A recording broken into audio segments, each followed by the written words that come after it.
నమస్కారం, నేను Kavya. Metro news కి స్వాగతం. సమ్మె చేస్తున్న మున్సిపల్ కార్మికులు అంగన్వాడీల సమస్యలను పరిష్కరించాలని డిమాండ్ చేస్తూ వామపక్ష పార్టీలు ఆందోళన చేపట్టాయి. హిందూ కళాశాల నుండి ర్యాలీ నిర్వహించిన వామపక్ష పార్టీలు శంకరవిలా సెంటర్ వద్ద రోడ్డుపై బైఠాయించి ధర్నా చేశాయి. ఆందోళనకు దిగిన వామపక్ష పార్టీ నేతలను పోలీసులు అరెస్ట్ చేశారు. సమ్మె చేస్తున్న కార్మికులు, ఉద్యోగులపై ప్రభుత్వం ఎస్మా ప్రయోగించడం దారుణమన్నారు. వెంటనే ప్రభుత్వం ఎస్మా నిర్ణయాన్ని వెనక్కి తీసుకోవాలని డిమాండ్ చేశారు. కార్యక్రమంలో సిపిఐ జిల్లా కార్యదర్శి జంగాల అజయ్ కుమార్, సిపిఎం కార్యదర్శి పాసం రామారావు, నేతాజీ తదితరులు పాల్గొన్నారు.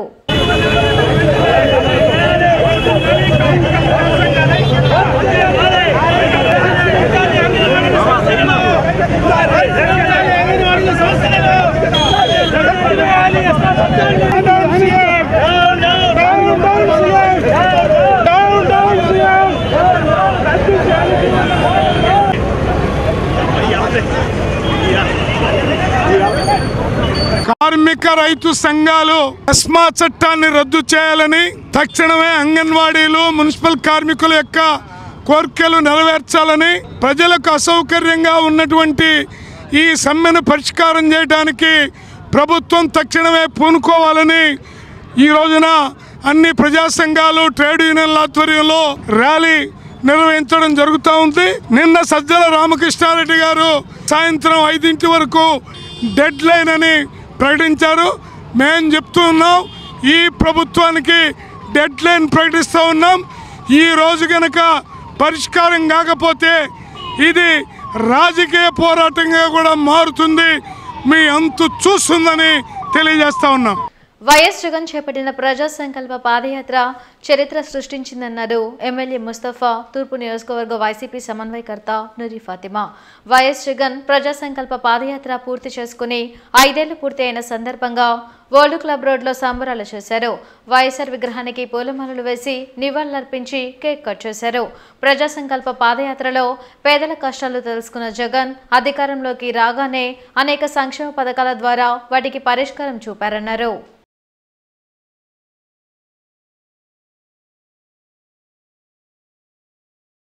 గౌరవనీయులైన మన ముఖ్యమంత్రి జగన్మోహన్ రెడ్డి గారు పాదయాత్ర చేసి 5 సంవత్సరాలు అయిన సందర్భంగా చిత్తూరు నగరంలో ఏ వీధిలో చూసినా కూడా ఒక పండగ వాతావరణం. చదువు గురించి, అదేవిధంగా గుడ్డ అనే విధంగా గూడు అనేది మరి ప్రతి ఇంటికి పేదవాళ్ళకి ఇల్లు కావాలనే ఉద్దేశంతో ఆయన ప్రయత్నం చేశారు. ప్రయత్నానికి ఎక్కడా లేదు, ప్రయత్నం మాత్రం ప్రయత్నం చేశారు.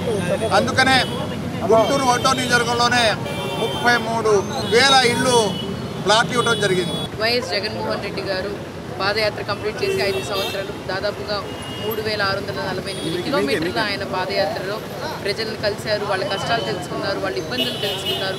అవన్నీ తీర్చి నేనున్నాను అని చెప్పి ఒక భరోసా ఇచ్చారు. ఈ పాదయాత్రలోనే ప్రతి ఒక్క సామాజిక వర్గానికి, ప్రతి ఒక్క కుటుంబానికి, ప్రతి ఒక్క వాళ్ళకి ఈరోజు న్యాయం చేయగలుగుతున్నారు, వాళ్ళకి ఏం కావాలని తెలుసుకోగలుగుతున్నారు అంటే ఈ పాదయాత్ర చేయడం వల్లే.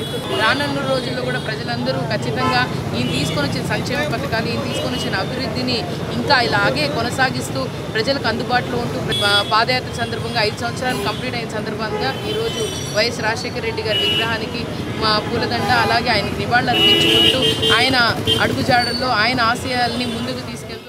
మంత్రి అంబటి రాంబాబు పరిధి దాటి చంద్రబాబు నాయుడుపై మాట్లాడుతున్నారని టీడీపీ రాష్ట్ర కార్యదర్శి కనపర్తి శ్రీనివాస్ అన్నారు. 1989లో కాంగ్రెస్లో చచ్చి బ్రతికిన అంబటి మళ్లీ నిలబడటానికి 30 సంవత్సరాలు పట్టిందన్నారు. జిల్లా తెలుగుదేశం పార్టీ కార్యాలయంలో కనపర్తి శ్రీనివాస్ మీడియాతో మాట్లాడారు. వైసీపీలో ఉండే మహిళలే అంబటితో భయపడుతున్నారని ముఖ్యమంత్రి జగన్కు లేఖ రాశారన్నారు. ప్రతి సంవత్సరం సంక్రాంతి పండుగ రోజు పేకాట, కోడిపందాలు నిర్వహించి అంబటి డబ్బు సంపాదిస్తున్నారని ఆరోపించారు. చిలకలూరిపేటలో మర్రి రాజశేఖర్కు ఎమ్మెల్సీ ఇస్తా అని మోసం చేశారన్నారు. వ్యవస్థలను మేనేజ్ చేసి జగన్ కోర్టుకు వెళ్లకుండా కాలయాపన చేస్తున్నారన్నారు. చంద్రబాబుపై నోరు పారేసుకుంటే అంబటి చీకటి బాగోతాలు బయట పెడతామని హెచ్చరించారు. నోటిపారుదల శాఖ మంత్రి ఆంబోతు రాంబాబు నిన్న మీడియాతో మాట్లాడుతూ గౌరవ ప్రతిపక్ష నేత చంద్రబాబు నాయుడు గారి మీద, లోకేష్ గారి మీద ఇష్టం వచ్చినట్లు మాట్లాడాడు. ఈ సందర్భంగా అంబటి రాంబాబుకు ఒకటే గుర్తు చేస్తా ఉన్నా, అయ్యా ఆంబోతు రాంబాబు, నీ గత చరిత్ర అంతా రాష్ట్ర ప్రజలకు తెలుసు. ఇవాళ నువ్వు కొత్తగా ఏదో ఎన్నికల గురించి మాట్లాడుతున్నావు. ఎన్నికలకి ఈ రాష్ట్రంలోనే ఓటమికి బ్రాండ్ అంబాసిడర్వి నువ్వు. నీ బతుకు 1989లో ఎప్పుడో కాంగ్రెస్ గాలిలో ఒకసారి గెలిచావు. నువ్వు మళ్ళీ ఎమ్మెల్యే అవ్వాలంటే 30 సంవత్సరాలు పట్టింది. 2019లో గెలిచి వచ్చావు నువ్వు. చంద్రబాబు నాయుడు గారు 7-8 సార్లు గెలిచిన ఆయన్ని పట్టుకొని ఏదో నువ్వు ఇష్టం వచ్చినట్టు మాట్లాడుతూ ఉన్నావు. నీ సంగతి ఏంటంటే పోలవరంకి ఎన్ని గేట్లు ఉన్నాయో ఈ రోజుకి కూడా తెలియదు నీకు. నువ్వు నైతికత గురించి మాట్లాడుతావు. పవన్ కళ్యాణ్ గారు అఫీషియల్ అనఫీషియల్ అని. నువ్వు మంత్రివి. పవన్ కళ్యాణ్ గారి గురించి వ్యక్తిగత జీవితం గురించి నీకెందుకు? నీ బతుకు గురించి చెప్పాలంటే ఈ ఆంబోతు రాంబాబు దెబ్బకే మేము చచ్చిపోతున్నామండి అని మీ పార్టీలో మహిళలు వీడియోలు రిలీజ్ చేశారు. బీజేపీ విజయ సంకల్ప యాత్ర బ్రాడీపేటలో జరిగింది. బీజేపీ పశ్చిమ నియోజకవర్గ కన్వీనర్ వల్లూరి జయప్రకాష్ నారాయణ ఆధ్వర్యంలో జరిగిన యాత్రలో చందు సాంబశివరావు పాల్గొన్నారు. స్థానిక ప్రజల సమస్యలను తెలుసుకుంటూ సాగిన యాత్రలో రానున్న ఎన్నికల్లో బీజేపీ అభ్యర్థులను గెలిపించాలని కోరుతున్నట్లు చందు సాంబశివరావు తెలిపారు. రాష్ట్ర ప్రభుత్వం ప్రజా సమస్యలను గాలికి వదిలేసిందని ఆరోపించారు. కేంద్ర ప్రభుత్వం ఇచ్చిన నిధులను ప్రక్కదారి పట్టించారన్నారు. పేకలవాగు అభివృద్ధిని మున్సిపల్ అధికారులు, వైసీపీ నాయకులు పట్టించుకోవడం లేదని విమర్శించారు. సమ్మె చేస్తున్న కార్మికుల సమస్యలను పరిష్కరించాలని డిమాండ్ చేశారు.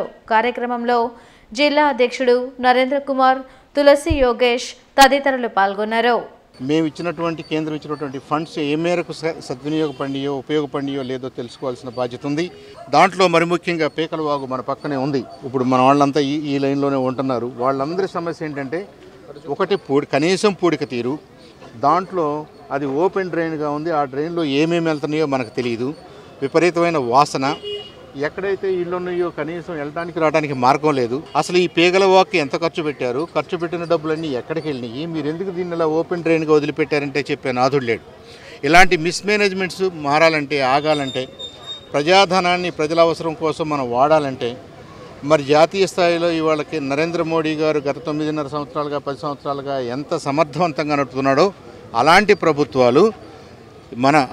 ప్రభుత్వం మన ఆంధ్రప్రదేశ్లో కూడా రావాల్సిన అవసరం ఉంది. రాష్ట్ర ప్రభుత్వం బైజూస్ ఒప్పందాన్ని రద్దు చేసుకోవాలని డిమాండ్ చేస్తూ ఎన్ఎస్యుఐ ఆందోళన చేపట్టింది. అరండల్పేట 4వ లైన్లోని బైజూస్ కార్యాలయాన్ని ముట్టడించి నిరసన తెలిపారు. ధర్నా చేపట్టిన ఎన్ఎస్యుఐ నాయకులను పోలీసులు అరెస్ట్ చేసి స్టేషన్కు తరలించారు. రాష్ట్ర ప్రభుత్వం అవినీతికి పాల్పడుతూ బైజూస్తో ఒప్పందం చేసుకుందని పవన్, కరీం ఆరోపించారు. ఈడీ కేసులో ఉన్న బైజూస్తో రాష్ట్ర ప్రభుత్వం ఒప్పందం చేసుకోవడం దారుణమన్నారు. ఎలాంటి కంటెంట్ లేని బైజూస్ విద్యార్థులను దోచుకుంటూ అవినీతికి పాల్పడుతున్నట్లు చెప్పారు.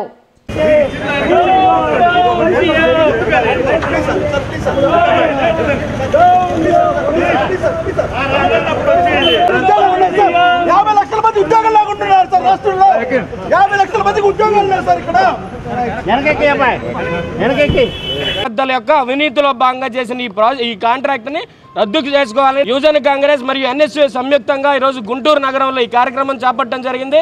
పాఠశాలకు సంబంధించిన విద్యార్థుల తల్లిదండ్రులకు వెళ్ళి మీ అబ్బాయికి సరైన ప్రోగ్రెస్ రిపోర్ట్ లేదు, సరైన చదువుకోవట్లేదు, మీరు ఈ కోర్సు తీసుకోండి, ఆ కోర్సు తీసుకొని అనే పేరు మీద లక్షల రూపాయలని పేద ప్రజల విద్యార్థుల అమాయకత్వాన్ని ఆసరాగా తీసుకొని వాళ్ళు బైజూస్ ఈ యొక్క కార్యక్రమం చేపట్టడం జరిగింది.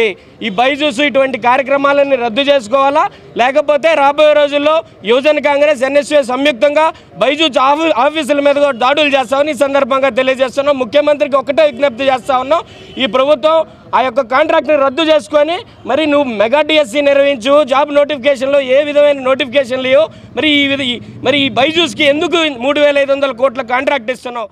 అమరావతి రోడ్ నగరంలోని నవీన స్కూల్లో సంక్రాంతి సంబరాలు ఉత్సాహంగా జరిగాయి. పండగ శోభ ఉట్టిపడేలా భోగిమంటలు, రంగవల్లులు, కోలాటాల్లో స్టూడెంట్స్ పాల్గొన్నారు. వైసీపీ నేతలు బాలాజీ, పురుషోత్తంతో పాటు స్కూల్ డైరెక్టర్ చిన్నప్పరెడ్డి, ఉపాధ్యాయులు పాల్గొన్నారు. ఎంతో మంది విద్యార్థులను తీర్చిదిద్దిన ఘనత నవీన స్కూల్కు ఉందన్నారు బాలాజీ, పురుషోత్తం. పండుగల విశిష్టతను విద్యార్థులకు తెలిసేలా ఈ సంబరాలు నిర్వహించడం ఆనందంగా ఉందని చిన్నప్పరెడ్డి చెప్పారు. అమరావతి రోడ్ నగరాల్లో ఉన్న ప్రముఖ విద్యా సంస్థ అయినటువంటి నవీన విద్యానికేతన్లో పిల్లలందరి సమక్షంలో జరుగుతున్నటువంటి ఈ సంక్రాంతి పండుగ యొక్క విశిష్టతను ఇప్పుడు వీళ్ళు ఇక్కడ పిల్లల ద్వారా మనకు తెలియజేస్తూ ఉన్నారు. వీళ్ళు ఎప్పటి నుంచో ఈ విధంగా పిల్లల ద్వారా అనేక మంచి కార్యక్రమాలు చేపడుతూ ఈ అమరావతి రోడ్ పెద్ద గొప్ప స్కూల్గా అవతరించి మేమందరం కూడా ఇక్కడే చదువుకున్నాం. ఎంతోమందిని ఉన్నత విద్యావంతులుగా ఉన్నత విలువలతో కూడిన విద్యను అందిస్తూ వీరు ఇక్కడ అనేక కార్యక్రమాలు చేపడుతూ ఉన్నారు. ఈ స్కూల్ వారికి, ఈ స్కూల్ యాజమాన్యానికి ధన్యవాదాలు తెలియజేస్తున్నాం ఈ ఏరియా నుంచి. ఈ సందర్భంగా పిల్లల యొక్క ఆటలు పాటలు కోలాహలంగా జరుగుతూ ఉన్నాయి. ఇక్కడ నవీన స్కూల్ నగరాలు 43 సంవత్సరాలు కంప్లీట్ అయ్యి 44వ సంవత్సరం ఇక్కడ నగరాలకు సంబంధించి నవీన స్కూలు చిన్నపరెడ్డి గారు ఆధ్వర్యంలో ఈ రోజున సంక్రాంతి శుభాకాంక్షలు ముందుగా ఇక్కడ చేయటం చాలా ఆనందం. ఎన్నో తరాల నుంచి దాదాపుగా 43 సంవత్సరాల నుంచి ఆఖరికి ఈ రోజున 43 ఏళ్లలో దాదాపుగా కొన్ని లక్షల మంది ఇక్కడ విద్యావంతులయ్యి వేరే దేశాలు ఎన్నో నాకు తెలిసి వేరే కంట్రీస్ కూడా వెళ్ళి చదువుకొని గొప్ప గొప్ప అవకాశాలు కల్పించి బ్రహ్మాండంగా చదువుకున్నారు. అందుకని ఈ రోజున చాలా సంతోషం. వీళ్ళు దాదాపుగా ప్రతి సంవత్సరం కూడా ఈ ఉత్సవాలు ఈ విధంగా చేస్తూ ఉంటారు. మేము ఈ ఉత్సవాల్లో పాల్గొనడం చాలా సంతోషం. పాఠశాలలో సంక్రాంతి సంబరాలు జరిగాయి. గ్రామీణ ప్రాంత సంస్కృతిని ప్రతిబింబిస్తూ భోగి మంటలు, అదేవిధంగా గొబ్బెమ్మలు, చెరుకు గడలు, అరటాకులు, తర్వాత ముగ్గులు, ఇవన్నీ తోటి ఒక పిల్లలకి మనం మరిచిపోతున్నటువంటి గ్రామీణ సంస్కృతిని గుర్తు చేసే దాంట్లో భాగంగా ఈ యొక్క పాఠశాలలో సంక్రాంతి సంబరాలు ఏర్పాటు చేయడం జరిగింది. ఈ సంక్రాంతి సంబరాలను జరుపుకుంటున్నాం. గైడ్ సాఫ్ట్వేర్ సొల్యూషన్స్ ద్వారా అనేక మందికి ఉపాధి అవకాశాలు కల్పించినట్లు తెలిపారు సంస్థ సీఈఓ ప్రవీణ్ కుమార్. ఐటీ రంగంలో స్టూడెంట్స్ కు ట్రైనింగ్ ఇవ్వడంతో పాటు పలు కోర్సులను తక్కువ ఖర్చుతో శిక్షణ అందిస్తున్నట్లు చెప్పారు. పలు సాఫ్ట్వేర్లలో వస్తున్న అప్డేట్స్ ను ఎప్పటికప్పుడు స్టూడెంట్స్ కు అందుబాటులో ఉంచి స్కిల్స్ పెంపొందిస్తున్నట్లు వివరించారు. డిగ్రీ పాస్ అయిన వాళ్ళకి, బీటెక్ పాస్ అయిన వాళ్ళకి, అలాగే కెరీర్లో గ్యాప్ ఉండి 3 సంవత్సరాలు 4 సంవత్సరాలు పైబడిన వాళ్ళకి డిఫరెంట్ ఫీల్డ్ ఐటీ రంగంలోకి రాలేక డిఫరెంట్ ఫీల్డ్లోకి వర్క్ చేసుకుంటూ చిన్న చిన్న స్టోర్స్లో కానీ అలాంటి వాళ్ళకి మేము స్పెషల్గా వాళ్ళకి కన్సిడర్ చేసుకొని వాళ్ళకి real time IT trainings minimum 3 నుంచి 4 నెలలు ట్రైనింగ్తో పాటు బేసిక్స్ నుంచి అడ్వాన్స్ లెవెల్తో పాటు 3 to 4 ప్రాజెక్ట్స్ మొత్తం కూడా వాళ్ళకి జాబ్లోకి జాయిన్ అయితే వాళ్ళు ఎలా ఏమేమి వర్క్ చేయాలో సేమ్ వర్క్స్ మనం ఇక్కడ వాళ్ళకి నేర్పించడం జరుగుతుంది. సో దీని ద్వారా ఏమవుతుందంటే వాళ్ళకి నాన్ ఐటీ ఎక్స్పీరియన్స్ ప్లస్ ఈ ఎక్స్పీరియన్స్తో కలిపి వాళ్ళు ఐటీ సంస్థలోకి మళ్ళీ రీజాయిన్ అయ్యేలాగా మనకి అవకాశం ఉంటుంది. ఒకే ఆర్గనైజేషన్లో ఎన్ని కోర్సెస్ ఉండటం అనేది ఆంధ్రప్రదేశ్లోనే రైట్స్ ఆఫ్ ఒకటి మాత్రమే, ఒక సంస్థ మాత్రమే 50 కోర్సెస్ని ఒకే ప్లేస్లో ఉండి రన్ చేస్తుంది. ఈ వార్తలు ఇంతటితో సమాప్తం. నమస్కారం.